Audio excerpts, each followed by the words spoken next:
Richard, welcome back. Great to be back here on Whiskey Provisioner. I'm very excited for today. We're going to tell us a little bit about what we're doing today. Well, I was doing a tasting for rum in the liquor store, and all of a sudden this guy, Stephen Caronna from Compass Box, shows up, and he is doing a tasting with me. He starts talking about Compass Box. I say, I love Compass Box. One thing leads to another. Stephen Caronna, welcome to Whiskey Provisioner. Here I am.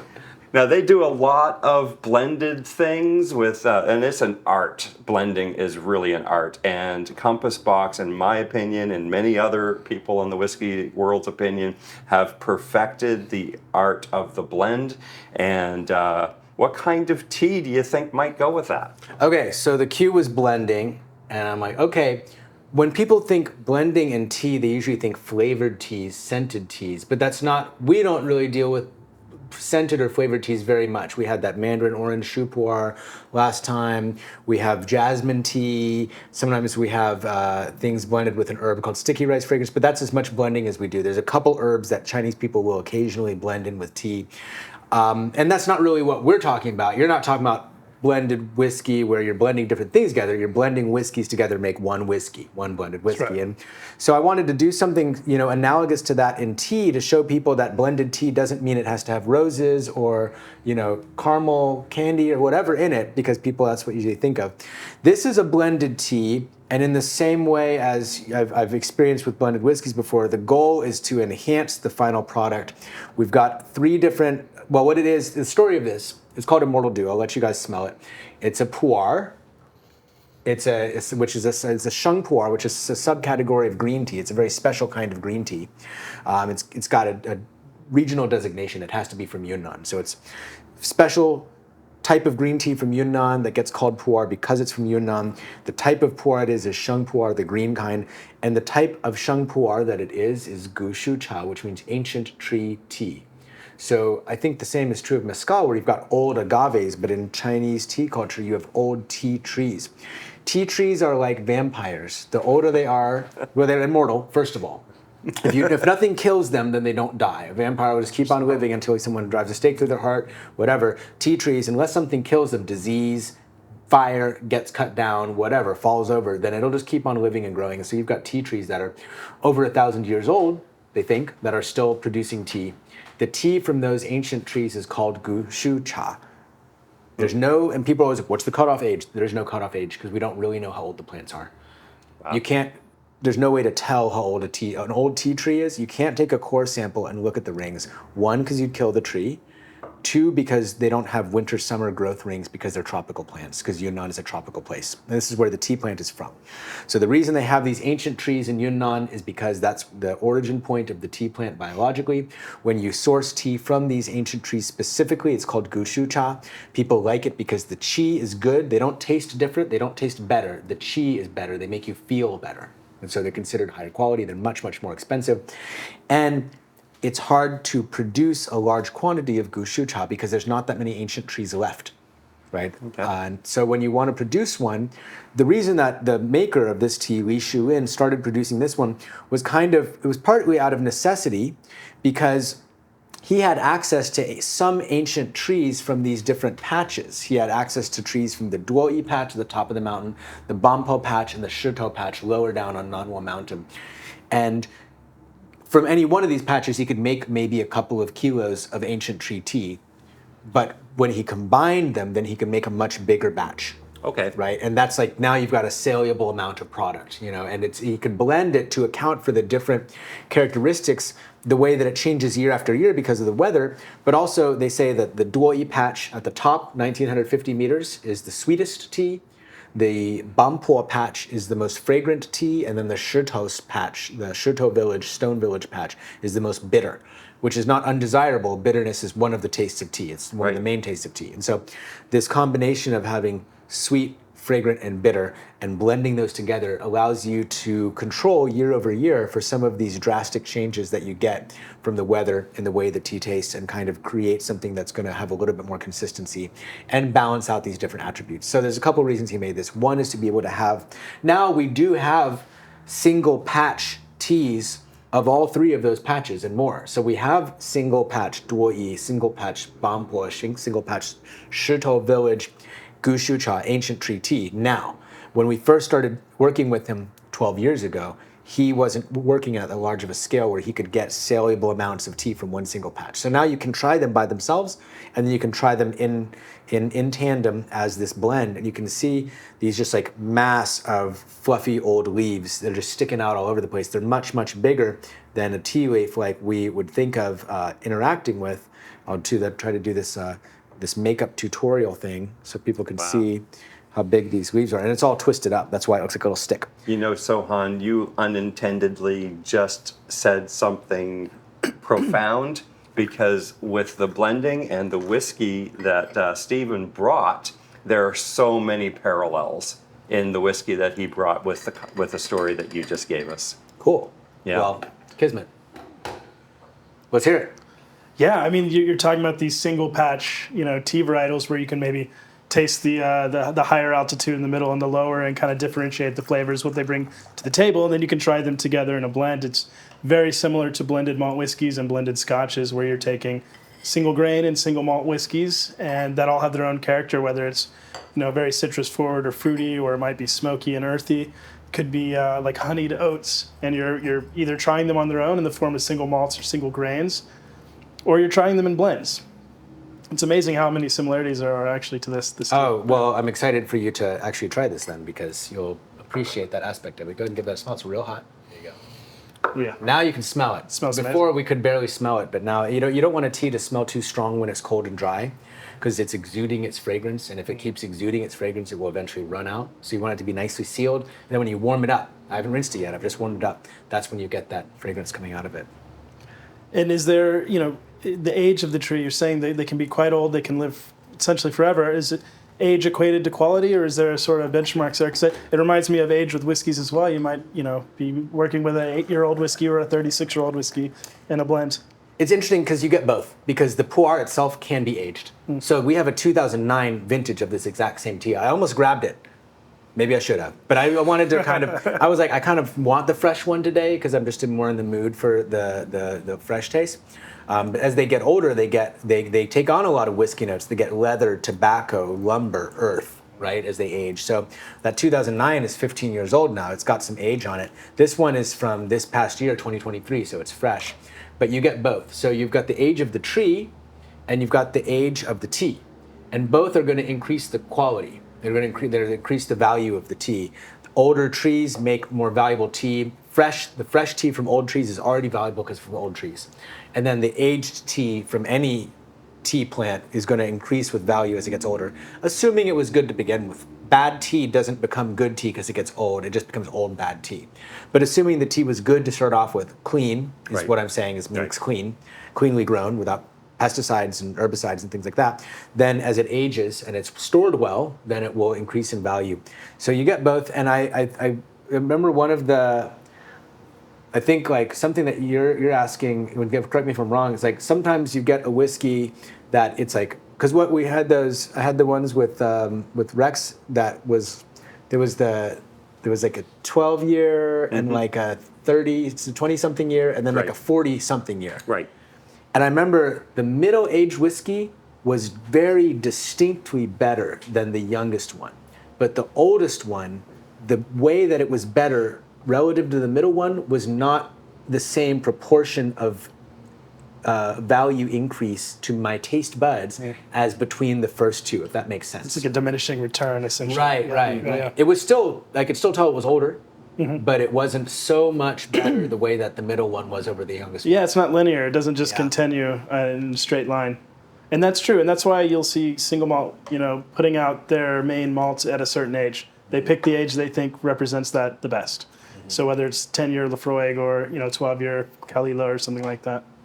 So I was going to say real quick, with tea, you don't have a plateau age-wise. The older the tree gets, the better it is. The older the tea gets, the better it is.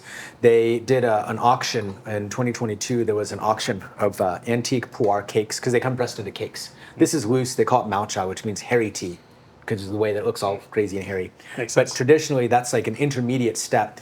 It hasn't. It's like, and then you would then you would press it into a cake. And so they sold a cake. Sotheby's Hong Kong did an auction of antique pu'ers in 2022. A cake from 1905 sold for $45,000. That's 357 grams of tea. And I don't think that's the most expensive a cake of pu'ers ever sold for, but it's recent. It's recent and it was very public. Does that help it not oxidize when it's compacted into a cake, or is there a reason for that? It's because it was used as currency.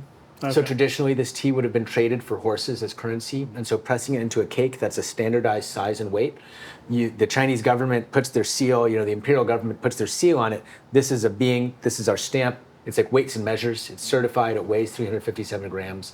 So when they send them out, because the exchange rate is 1 cake of tea is 350. Hold on, I'll just go ahead and do it. So you've got this is a being. This is what a cake of tea looks like. So. Cool. This is white tea actually, but it's not pu'er, but it's the same idea. 1 cake of tea, 1 being weighs 357 grams. Then you've got a tong is 7 of these stacked together. And then 12 tongs is 84 cakes. That's called a jian. That's worth a horse.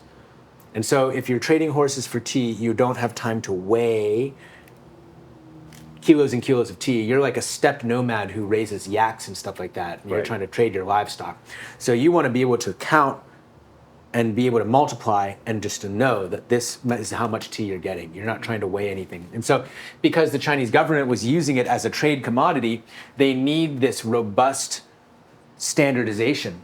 And also it does age better. It ages differently. It ages slower, but it ages deeper. You get more complexity when it's pressed into a cake, whereas you get a faster age when it's loose. Very I interesting. like your questions. Yeah, that's a great question. I'm going to go ahead and pour some and we can try it since we've been talking about it. Now, in Scotch whiskey, blends can be a number of different things, but every whiskey is a blend of whiskeys, unless it's a single barrel. It's going to be a blend. But in Scotland, we have 3 different types of blends. We have blended malts, we have blended grain whiskeys, so you can have single grain, single malt, and you can also have a blended whiskey, which is going to be the grains and the malts. So those 3 different categories give you different flavor notes. So all barley would be a single malt. That would be from 1 distillery. If it was from more than 1 distillery, it would be a blended malt. It would not be considered a single malt from a single distillery. Got it. A blended grain would be a grain whiskey, and grain whiskey, think corn and wheat and rye and those types of grains. And that would be a single grain, would be a single distillery of blended grains, and a single. Where am I at? I'm getting lost now. Don't ask me. A blended grain whiskey would be multiple distilleries to make a blended grain. You put the blended grains and the blended malts, you're creating a blend of So like corn and barley together. And malts. Is there a whiskey that I've tried, like a commercially available whiskey that I probably tried that So represent Johnny these different Walker is categories? probably the most commonly, and it goes back historically to the story of Johnny Walker going to downtown London to try and sell his blended whiskey. And the idea was to create a whiskey of multiple, and Johnny Walker can be up to 45 different distilleries in one bottle.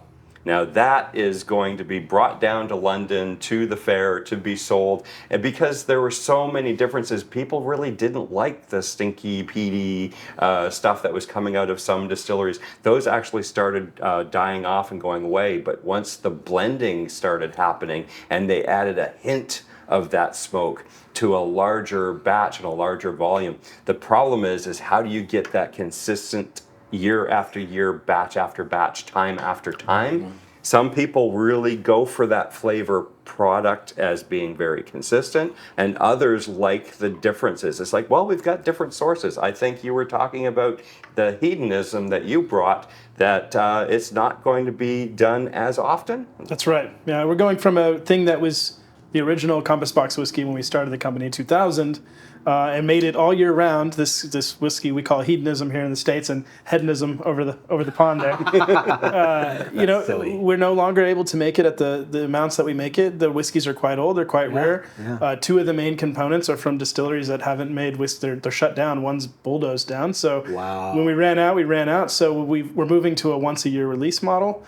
every year we'll get a new release of Hedonism, and it'll be a new label on each one. It's going to be a different female artist sort of painting the label, and you'll see they're Cool. quite beautiful. It was the first whiskey we know of that had a woman on the label in Scotch whiskey. Wow. Back when it came out. So in an homage to that, we're going to continue. Women's History Month. Yeah, and I would like to add one thing to what you're saying about single grain and single malt and blended scotches. Another distinction that's important to know is that grain whiskeys are made on column stills or coffee stills. It could be barley. You can make 100% malted barley distillate, but if it's on a coffee still, it's still a grain whiskey. Oh, for real? Whereas all malt whiskeys are going to be made on old school copper pot stills. And those two things really, change the character of what you get in the end and how it interacts with the barrel. Okay, so it doesn't have to do with what the mash is made of. It has to do with how it's distilled. In Scotland, it's more about the still than it is the grains that are being used. Whereas in other places, it's like you were saying. Yeah. Oh, wow, that is really confusing and very frustrating for me. Scotch whiskey is a confusing whiskey category. Yeah. I spend a lot of time explaining it to people. Yeah. Considering how much stuff there is, you'd think there'd be more consistency and specificity. But whatever, that's fine. Tea doesn't have that. Tea doesn't have any specificity either. It's all just a weebly wobbly whatever. I feel like you blew my mind already with this one tea. Try it. Let's drink it. Great. So And so like when you're tasting tea, like what am I looking for? What's the best way to try this? So don't look for anything. Just be in your mouth, be in your nose, be in your body, and just be in the experience of drinking it with no expectations. You're gonna smell first. You're gonna slurp it.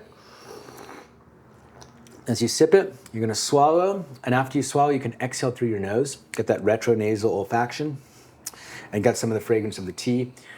Doesn't matter if you have words for what you're experiencing, just being in the experience. And the way that it makes you feel right away, not 15 minutes from now, right away when you drink it, when it's going in your mouth and down your throat, the way that you feel when you're doing that, that's called the chi of the tea. What is the personality of the tea, the energy of the tea? What you feel when you drink it is called the chi, and that's what makes it valuable. It's the chi of the tea, more so than the taste and the smell that makes a tea valuable. So remember when I said ancient tree tea, the older the tree, the more valuable the tea. Why is that? It's not because the ancient trees taste better. They taste different. They tend to be a little bit more mellow and they don't have as much astringency. But that's not why they're so valuable. You could have ancient trees that are bitter, but if they're old and the chi is good, then they'd be very, like Laobanjiang is a great example of this. It's an ancient tree, very famous, very hyped, ancient tree tea that's super, super expensive, and it's bitter. Its nature is to be bitter. In fact, if someone serves you a tea that they say is Laobanjiang and it's not bitter, then you know it's counterfeit because it's a heavily counterfeited tea because it's so famous. And, Oh, wow. And why? And so people like it. It's not because they love that bitter taste. I mean, I do like it. I just like you get into the taste of bitterness. If you like coffee or beer, you like bitterness. I also like bitterness, but it's not the bitterness that's the feature. The chi is the feature. The bitterness is how it is.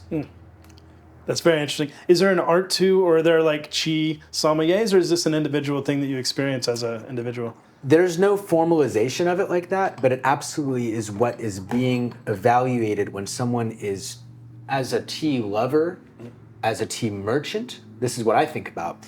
What they're basing that evaluation on is the chi, not as much the taste and the smell. There's a couple factors. The chi, the longevity, there's sometimes the pedigree matters. Sometimes it's like Dongfang Hong is a famous breed of tea. It's very expensive, but if it's expensive and famous, but the chi isn't there to back it up, then it's either counterfeit or a bad example of it, or the brand is overblown. That brand. So like maybe a celebrity spirit that is very popular but not quite good is a right, good analogy? exactly. Yep. It's just hype. It's just hype. Yeah. It's exactly. Interesting. Thank you. So what is your experience from drinking this tea? And this is another steeping, so it's going to be a little bit stronger. I'm not sure I'm qualified to speak on the chi. I'm more of a flavor guy, just being a Western person. But I got hit by just a touch of sweetness at first, followed by a really beautiful earthiness. That's how I experienced Beautiful. it. Yeah, and a warming sensation. Obviously, it's warm temperature, but maybe something else. Maybe that's the chi. Yeah. But I got this sort of like, wow, I feel really nice. This is really tasty. Yeah. So there's a couple places where you can look for very sensory manifestations of the chi of tea. One is the huigan, which is the returning sweetness, the way that the tea coats the inside of your mouth like a film, and that kind of sweet taste that you described getting hit with right away. The part of that lingers on the tongue after you've swallowed the tea kind of coats the tongue. You can try another feeling sip. it. I'm Yeah, like- you can feel it. This is going to be a perfect match for the first whiskey. I'm excited. Yeah, I'm excited. I'm excited. I was like, I want to get into the peak of this tea so it'll stand up to this whiskey. That coating feeling is called the huigan, the returning sweetness. It might make you salivate. If you bring your mind to it, you can feel yourself salivating. And then if you feel that warming sensation specifically in the throat, that's called the hoyuan, the throat resonance, and that's an important aspect of it. But you can also feel that if you feel the warmth in your body, that's called tigan, which means body feel. But they're all the same thing. They're all the chi of the tea, just it expresses itself in the different parts of the body in different ways. And the overall effect is like, how do you feel? And again, For me, it's a little warmer in the back of my mouth. Yeah. cool. So what little I know about tea, they sometimes are brewed at different temperatures for different times. Is that the case with this one as well, or? It's a style choice. So the practice of serving tea, like I'm doing, is called gong fu cha, the art of serving tea. And when I first started, 21 years ago doing this, I used a thermometer, I used a stopwatch, I used a scale. I was being very precise. I was following the directions they Like gave a me. barista or something? Yeah, exactly. 10 years in, I was no longer using a thermometer because the numerical temperature is not, it's like a stopped clock. It's right twice a day. You know, the numerical temperature is not right steeping after steeping, year after year, batch after batch, harvest after harvest. It's going to change. It's going for feel and experience at this point. Exactly. So 10 years in, I would be doing this. I would pour my hot water in here. I'd pour boiling hot water in here. I would feel it with the back of my hand, and I would smell the tea at the same time. And I still teach this technique, right? But after 10 years of practicing that, I don't do that anymore. Now I just use boiling hot water for most teas. Not all. There's still teas that I cool my water for. But 10 years ago, I definitely would have cooled my water. 12 years ago, I would have cooled my water making this tea. But nowadays I don't. I use full boiling water, and I've adjusted my pouring technique. So now what I'm modifying is the way that I pour the water onto the leaves changes, and the better that my pouring technique gets, the less I rely on changing the temperature to control the steeping process. Very cool. Good questions. Yeah. Yeah. So I think that this next steeping is going to be a good candidate to pair with the whiskey. I'm actually going to give it a little bit of extra time specifically to give a nice robust brew that's going to stand up to this. Here, let me give it, top you off there. Top you off there, hun. Please do. There you go. And then I'll pour this next one, and then this one. Sheng pu'er, this type of tea, is my favorite type of tea. And I often refer to this as like the single malt scotch of the tea world, because it's something that tea people, when they get really, really into this, tend to gravitate towards, right? Yeah. Maybe after today, you'll call it the blended grain. There we go. This one at least. It'll be more, it'll make sense, yes. It's really nice. Thank you. All right, well, cool. This is a good candidate to, let's try that hedonism. Ready for hedonism? We'll be proper. Yeah. We'll be fancy about it today. Yeah. English does, British English has a certain ring to it, doesn't it? Yeah, sure. Yeah, so But you can see here. it's Scotch. So it's Scotch, Scotch, yeah. so from Scotland. So this is a blended grain. So this is going to be a blend of various single grain whiskeys. So column distilled whiskeys. One is from Port Dundas, which was closed down and demolished in 2011. Wow. This is some of our last bit that was distilled back in the 90s, when they were really playing around with maize types of corn. And back then that was quite innovative for a Scotch distillery to be doing. So there's some special stuff in here that once it's gone, it's sort of gone to history. The average ages in here go from 15 to 26 years old. Wow. Beautiful. And the artwork is gorgeous. It is gorgeous. And I really appreciate that you much hire should we women pour? artists. Hey, whatever you're having, I'll have. Like I said, I'm the one who doesn't have to drive anywhere. I have a heavy hand by practice, so or habit, I should say. The guy who made this tea is basically a functional alcoholic, Li Shuin. So if we were drinking tea with him, we would also be drinking liquor with him, and he'd drink me under the table. I've only blacked out 3 times in my life, and twice were with him. Oh, nice. You guys should meet him one day. That's apropos, because the last 2 times I had a hangover was with John, the founder of the company. All right. Well, cheers to Li Shuin and John. To John, Cheers. Cheers. Love that sound. So similar to the tea, I would give it a big smell first.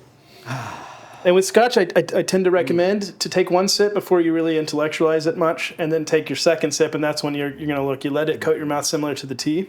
I love the nose. It's really, You should be. Yeah. So because it's column distilled, there's less oils. It's a lighter spirit going into barrel. Another thing about this is one of the beauties of Scotch whiskey is that they're allowed to use so many types of barrels.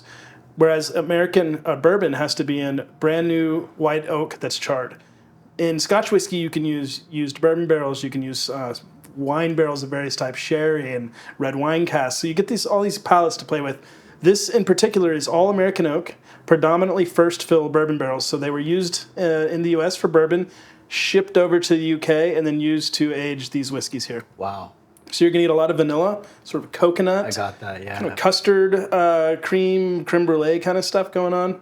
Very sweet on the palate. I almost got like a little bit of like a whiff of like hazelnut or some kind of sweet, nutty almond, like marzipan, hazelnut, that kind of neighborhood. Maybe none of those, but something in that family. Getting like a honey grape note as well. Ooh, that's really nice. We've been drinking very high proof liquor for this show so far, so it's also nice to drink something that's not cask strength right off the right to the dome. The overproof thing is very much an American thing. In the UK and in Europe, that it's 43, 46% alcohol typically, and nothing into those 50 and 60s like you get here with bourbon and rye and American whiskey. It's nice. I get that grape now. Yeah, I got that grape. I I never got that note until you said it, but it makes a lot of sense. It's like right a here. green grape like type of Yeah, like a smushed up green grape, and you can smell the skin. Like the skin and that kind of tannic bite of the skin is there in the nose, but not in the mouth. There's not a lot of tannic quality to the taste of it. It's very, very mellow and clean. There's a word in Chinese, chun, which specifically means the mellowed taste of aged alcohol that's been stored in a ceramic jar, because that's how they store liquor in China. It's in ceramic. And it means you can't pick out the individual notes. They have combined into one note. Married together. Married, kind of like when you've got like a gumbo or a stew. It's better like 3 days later because all of the flavors have kind of unified, and you might not be able to pick out this is the oregano and this is the bell pepper. But they're still there. They've just become one thing, and I get a lot of that harmony and it kind of singularity and integrity from the taste of this. It's opening up quite a bit now. We're getting a lot more of the vanilla on the nose. Yeah, a lot more of the vanilla, almost like a marshmallow fluff kind of vanilla. And it's amazing because this is just grain whiskeys with a lot of time in some oak barrels, but there's a magic that happens in oak aging that we still don't fully understand, honestly. Hopefully we never do. I love that there's some mystery still there. Even though people are looking into it, it's, I'm with you. Keep the mystery. Single grain is usually synonymous with the lowlands of Scotland. Yeah, two of the distilleries in here are lowland distilleries off the top of my head. So we've got Gravan, we've got Port Dundas, and we've got a bunch of Cameron Bridge. Okay. Cameron Bridge is one of the largest distillers of grain whiskey. Gravan was the first distillery ever to make grain whiskey on a coffee still. And Port Dundas was this really amazing old distillery in Glasgow that was, like I said, shut down by Diageo in 2011, unfortunately. So I'm looking forward to going back to the tea now. Yeah, Yes. They actually pair really nicely. I thought they might because I do like shung pu'er with whiskey, but I feel like the intensity and the lightness and kind of this kind of angelic ephemeral quality that they both have pair really well together. And there's a cleansing process that's happening as well. I like how they're both bringing out different things than they would on their own from each I get other. like almost like something like a kiwi or something, some kind of green fruit. When I chase the whiskey with the tea, here let me give you guys some more whiskey. Also do another like really hot kind of juicy steeping here to get a little bit. And now that we go back to the whiskey, it's more nutty. Yep. Yeah, more of that. More of that marshmallow / hazelnut / what is it I'm thinking? I'm also thinking like a macadamia nut cookie where you've got the macadamia nut, but you also have like the white chocolate that gives some of that marshmallowy vanilla-y note. This is fun. It's a different way of experiencing camaraderie, conversation, and different cultures. And I just love what we're doing with this. because it's bringing up so many different conversation points that would never be brought up. It's incredibly unique. When I first saw the podcast, I thought, what an interesting idea to try spirits with fine teas. But if, a lot of people if you're interested in food and beverage, you're interested in alcohol, these are like concentric circles that are overlapping at some point, right? Absolutely. And I think that most of the Western audience, we have exposure to things like whiskey and rum and beer and wine because those are from Western Europe, which is where our country comes from. Culturally, we're descended from Western European culture. So we have this proximity to those cultures that we have access to those things. But this is Chinese culture, and it's super, super well developed, just like whiskey or wine, but it's remote because we don't encounter it on our own. And so I think most people in America aren't aware that tea does this craft thing, this craft and culture thing, the way that whiskey and wine do. And a generation ago, they might not have been aware that whiskey and wine did those things. They definitely wouldn't have been aware that coffee and beer did those things. That's kind of a more recent understanding, like, microbreweries, like small roasting, third wave coffee, things like that. While we still have some whiskey in our glass, did you want to do a side-by-side with the other hedonist that you brought us? Yeah, let's try it. This isn't something I've done before, but it will be an interesting experiment. But this purple label here is the original Hedonism. Wow. The only difference besides it's missing, this one has a little bit of whiskey from Great British Distillery, which is also a defunct distillery. Cool. These are a little bit younger, so this might be a little more expressive, but very much in the similar ballpark, I'd say. That's awesome. Now, I know that you've had the Orphan Barrel series because Corey has been bringing around, 22-year-old Muckety Muck? 24-year-old Muckety Muck, and he has been tasting everyone on it. So you probably tasted Corey's whiskey before. And Orphan Barrel series is basically these shuttered distilleries. And a lot of these larger blending houses have backstock or barrels that they had purchased, and they're still in their warehouses. And then they find that these distilleries are no longer around, and they're able to release them as either orphan barrels or lost distilleries.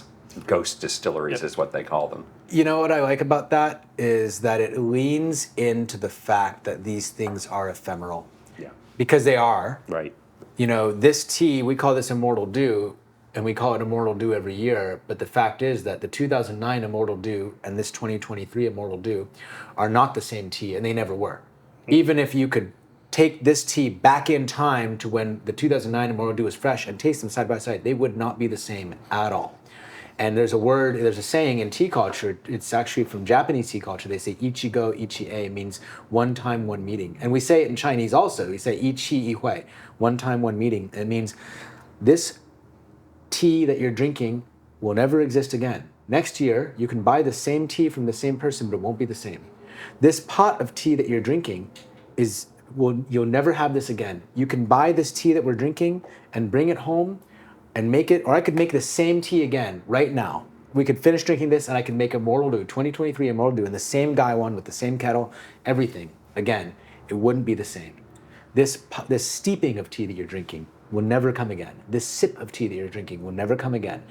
And that's just the truth of being an embodied being.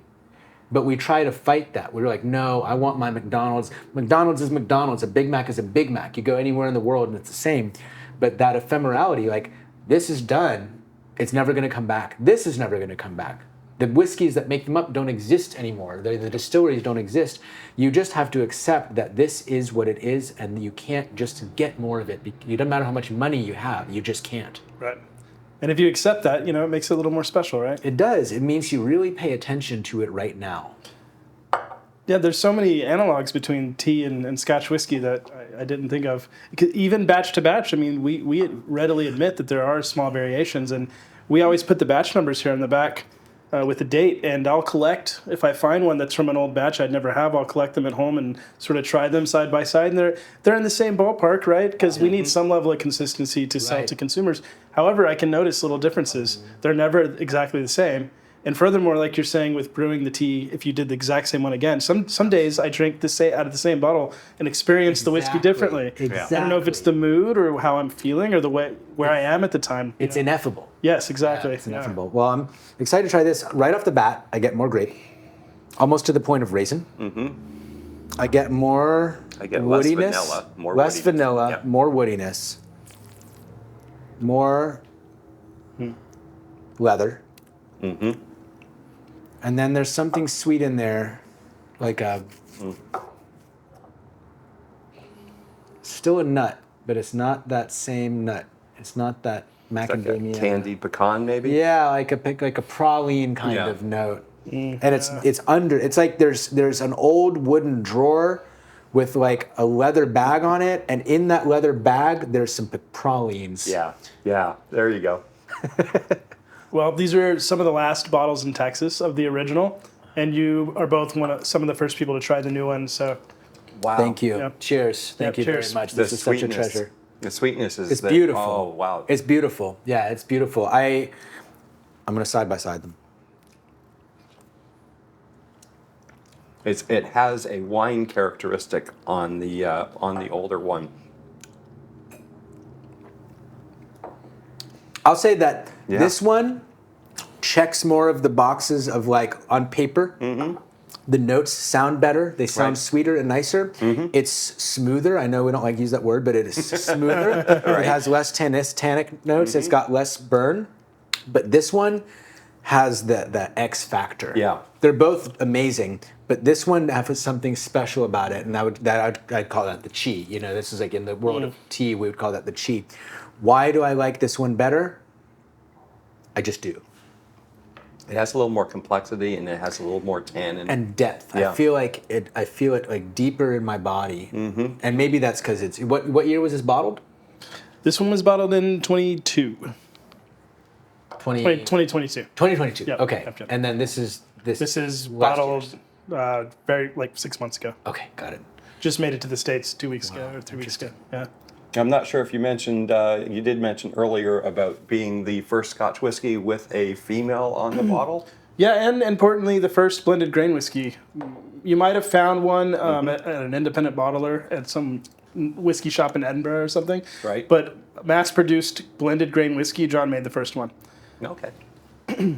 I love Edinburgh, by the way. It's the only place It's a great I've been in place. Scotland. It's my favorite place in the United Kingdom that I've been to. It's lovely. Did you go to the castle and all that? Or Yeah, Arthur's Seat and stuff. Well, I went I think at the Arthur's top of Seat. the Went to the top of there. the hill. Yeah. Yeah. We did a lot. It was beautiful. It was a beautiful city, and the Scottish were so warm and nice, especially after England.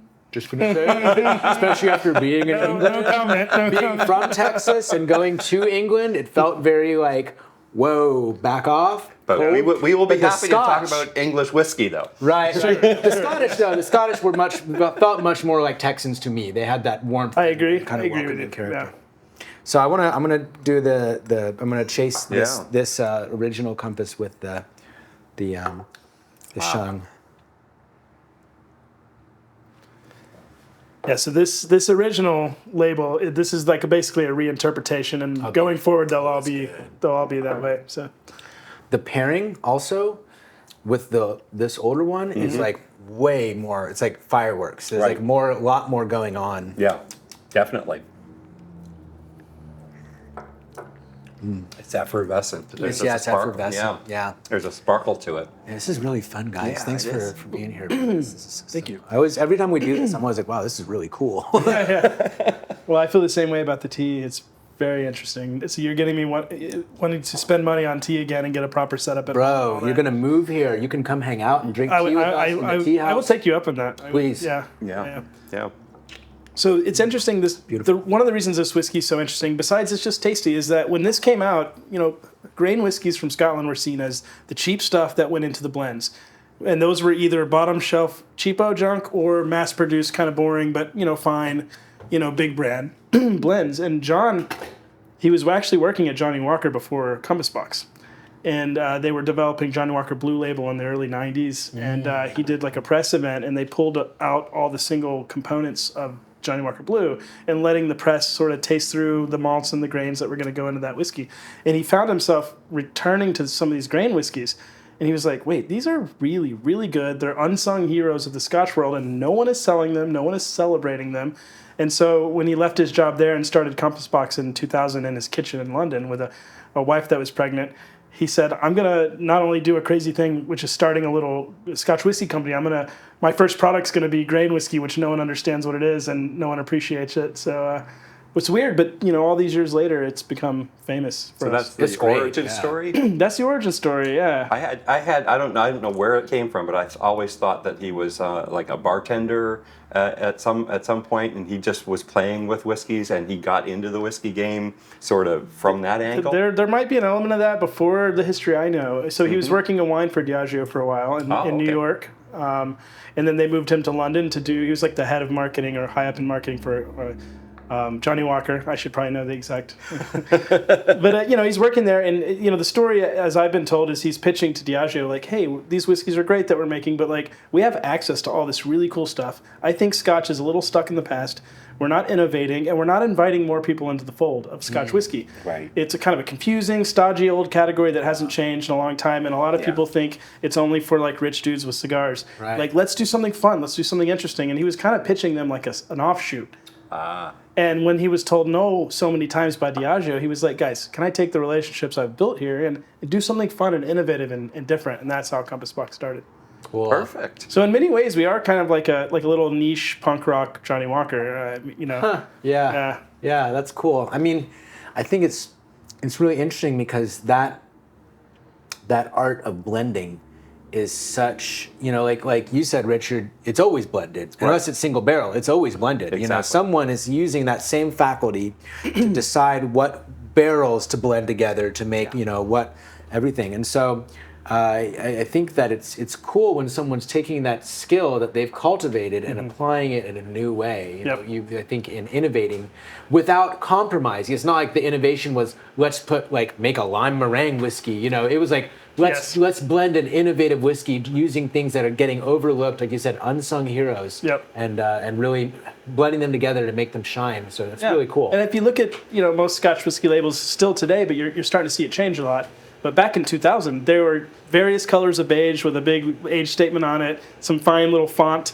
It just wasn't very fun for the average consumer that wasn't already interested in Scotch. Right. And so from the beginning, John always had a design-forward, idea to the bottle. So our bottles always look really cool and are very interesting. Well, Stephen, thank you. This has been really informative. I know you brought some other stuff, so we could probably do another episode with the other bottle that you brought, and maybe we'll try a new tea. Yeah. And Sohan will discuss this behind the scenes. Corey's over here telling us to wrap it up. So we'll conclude this. Thank you for watching Whiskey Provisioner. We're at West China Tea with Sohan. We've got Stephen here from Compass Box. This has been amazing. Thank you for coming. I just don't understand how we're this fortunate to have someone like you here. But yeah, thank you. The feeling's mutual. Thanks for having me on. It's been great.